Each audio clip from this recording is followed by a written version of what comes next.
Hello and welcome to Not Replaced Yet, Episode 6. My name is Nick Bushcar and I'm here with my brother Jesse. Say hello, Jesse. Hi, everyone. If this is your first time joining us, Nick and I have spent the last 30 years being tech nerds, the last 20 years being professionals, and the last 5 years building an AI-focused agency working with some of the biggest brands around the globe. And now we're here to help you on your AI journey. I am really excited about today's show. We are diving into the top 10 mistakes that beginners make when getting into AI.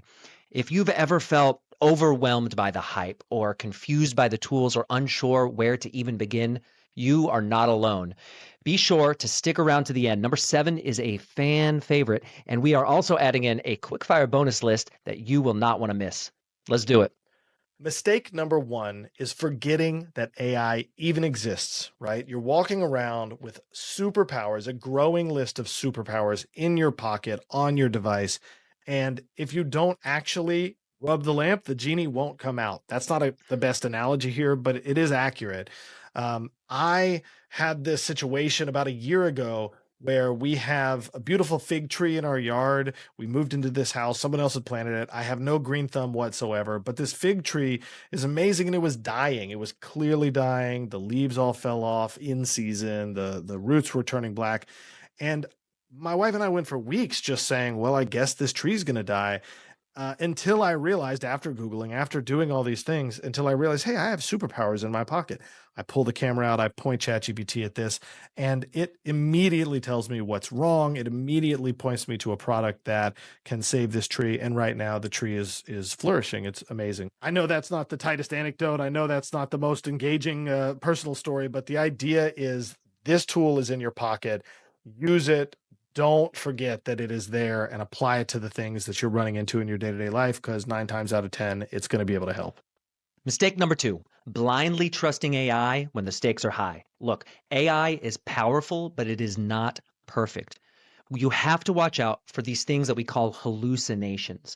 It will tell you things very confidently that are absolutely not true. And the only way that you can guard against that is, 1, you have to be the human in the loop at the end of that process. You have to double check things. Go Google it, go find someone to ask, whatever it may be. But also remember that you can actually ask it to check itself. What you can do is you can say, can you double check this fact? Can you search the web to make sure that this is true and actually cite your sources? And you can pop it into another system. So if you're using ChatGPT, you can throw it into Claude, you can go over to Perplexity, you can go to these other apps and have multiple LLMs double check the work that you're working on. So just remember, you need to be the human in the loop at the end. At the end of the day, you cannot blindly trust these systems, especially when the stakes are high.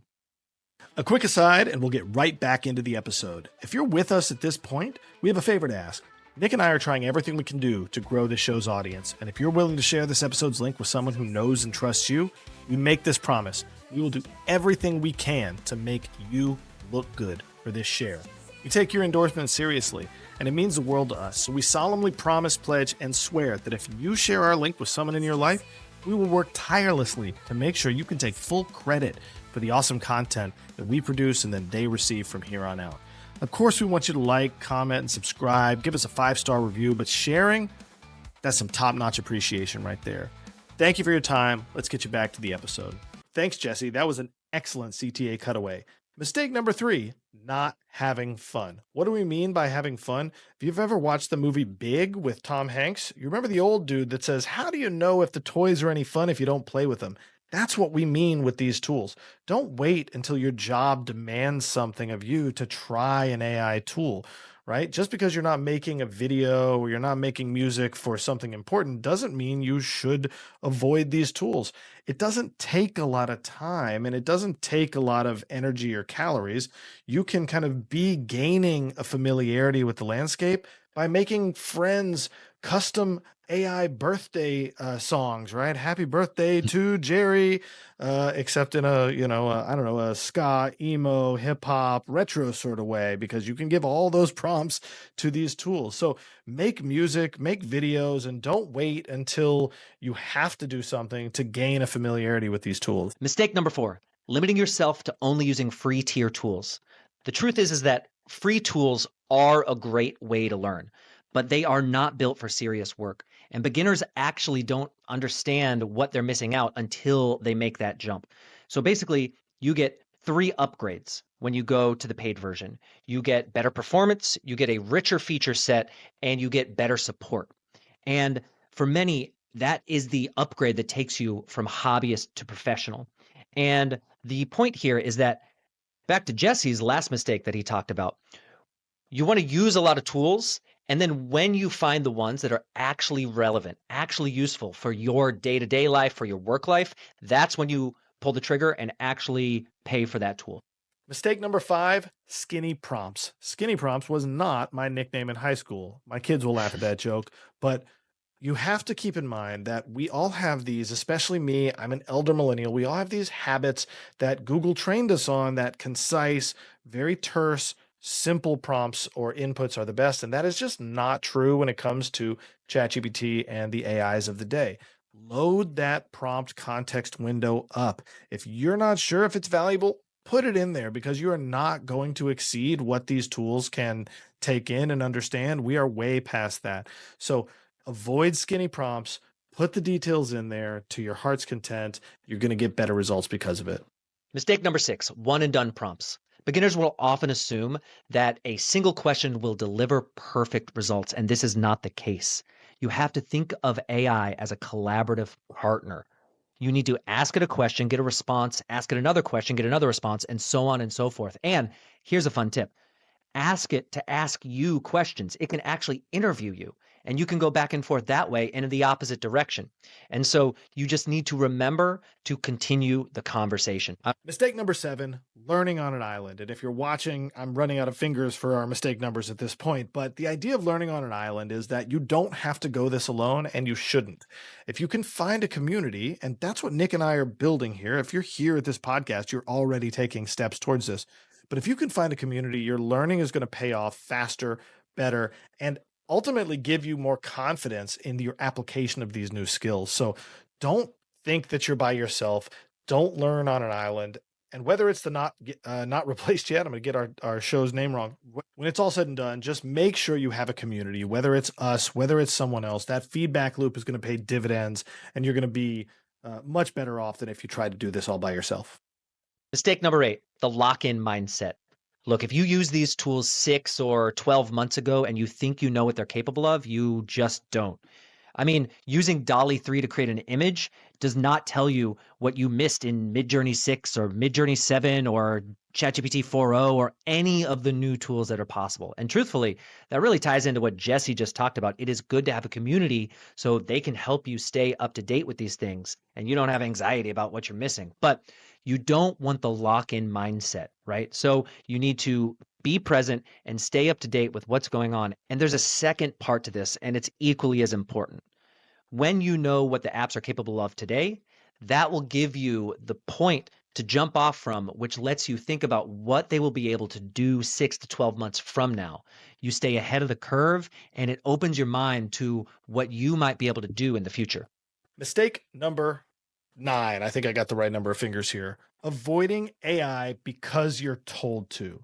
This is kind of derived from friends and colleagues who are at larger organizations, but it may apply to you in a smaller space.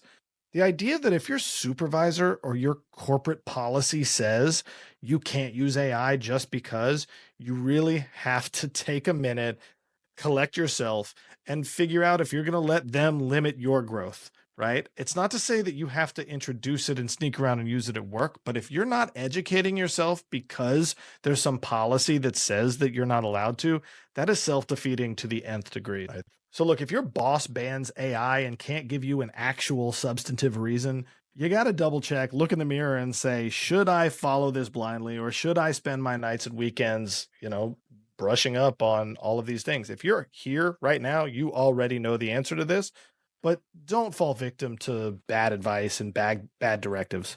Mistake number 10, uploading sensitive data. The good thing here is that a lot of us are already clued into this by using other apps in the past, but it is absolutely true for LLMs. And this piece of advice is actually a little bit different from everything that we've said up to this point, because we've been encouraging you to try new things. And this is a warning. Now, first, you need to care about whether or not they're training on your data, because that's something that's fundamentally new with these apps. And of course, none of us are really reading privacy policies, but it is a good thing to have an understanding of what these apps are actually doing with your own data. So, really think about what you're uploading before you actually send it to them. All right. That's your 10 mistakes, 10 beginner mistakes, but we're not finished yet. We've got our quick fire list. So here we go. Number one, do not pay for prompts. TikTok influencers, YouTube influencers are trying to sell you prompts, secret prompt packs, whatever it is. ChatGPT can generate them for you. Get AI to make your prompts for you. Number two, don't just copy paste the AI text verbatim. Think about it, actually look at it. And it kind of goes back to point number two that we made, but really, do not just copy paste the output. Quickfire number three, assuming AI generated images and media are automatically free for commercial use. The usage rights matter, creator rights matter. Do not just use these in commercial projects. Make sure you do your due diligence and your homework before you do that. And the final bonus tip, number four, blowing past the context window and wondering why it's forgetting things. The context window is its memory. If you talk to it for too long, it will start to forget things. Don't get upset. Start a new chat. And that is a wrap on episode 6 of Not Replaced Yet. We hope this helps you avoid some common pitfalls and feel a little more confident in navigating the world of AI. If you enjoyed this episode, the best thing you can do, just like that handsome fellow in the middle of the episode asked you to do, is to share it with someone who's just getting started in the AI space. A friend, a colleague, a curious neighbor, you know the type. And if you haven't already, hit follow or subscribe so you don't miss the next one. We have big things planned. Thank you for listening, and we'll see you next time on Not Replaced Yet.